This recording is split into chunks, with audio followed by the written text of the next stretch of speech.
Welcome to the Auburn Doubledays postgame show brought to you by Cayuga Community College on Finger Lakes 1. I'm Claudia Belafato, joined by JD Rachi. JD, a tough loss for the guys again, 3-2 against Batavia Muck Dogs.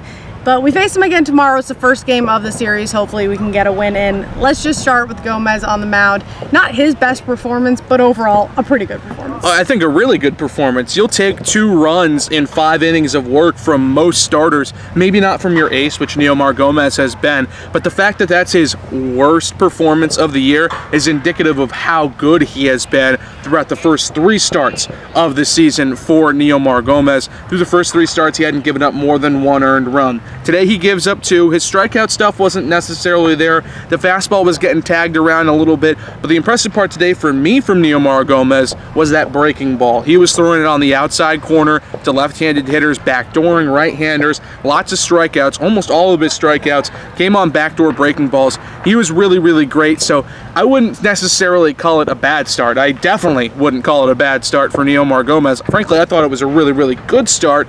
It's just not what we had come to expect because he had set the bar so high for his first 3 outings of the year. And 2 names that we are used to hearing, Perez and Sunflare, both had great games back-to-back extra base hits, but like I said, we're kind of used to it at this point. I mean, Caldioli Sunflare is scorching hot. Wilmer Perez is maybe the 2nd hottest hitter on the team. Sunflare now has extra base hits in 3 straight games. He had 2 doubles and a triple in Game 2 versus West Virginia, a home run yesterday to lead off the game for the Doubledays.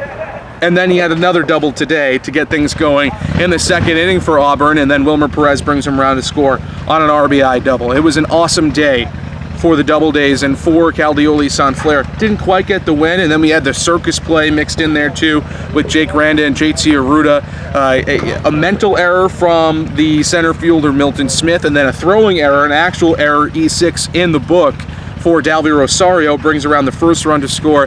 Auburn gets the 2nd one to tie things back up at 2, but then, Batavia comes back. They're a good team. They're in first place in the Pinckney division for a reason. They have good pitching and they have good hitting. They're one of the more balanced teams that the Auburn Doubledays have seen this season, so that's going to be something that they have to work on going into Game 2 tomorrow. That was my next point. And they also have the league batting leader, Milton Smith, so that doesn't hurt either.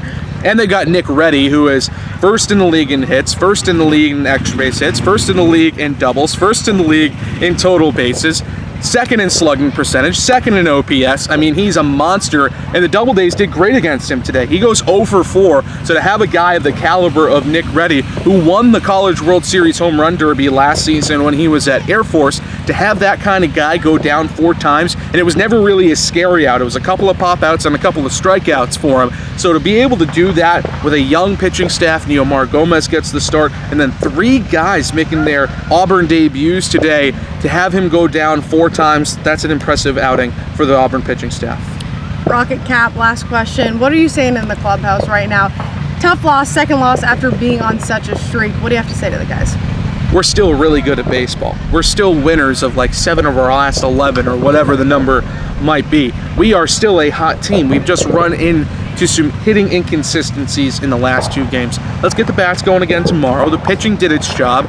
Jordan Bacco, Hunter McMahon, and Davis Moore all make their Auburn debuts, and for Bacco, his pro debut today, they were all great out of the bullpen. So those are the things you have to just say, here are the positives. Yes, there are a couple of negatives over here, but let's focus on the positives. And that's something that Rocket has done really well this season. Is, we started 0-5, Rocket telling the team, but now we're in a place where we're only 3 games out of the division lead. So the fact that he's been able to get this team back on the right track and kind of remounting the horse as the season has gone on, we know Rocket's got some good stuff to say. He's got a lot of experience. He's certainly letting that experience be known for this team. I'm sure they'll be back and ready to go tomorrow.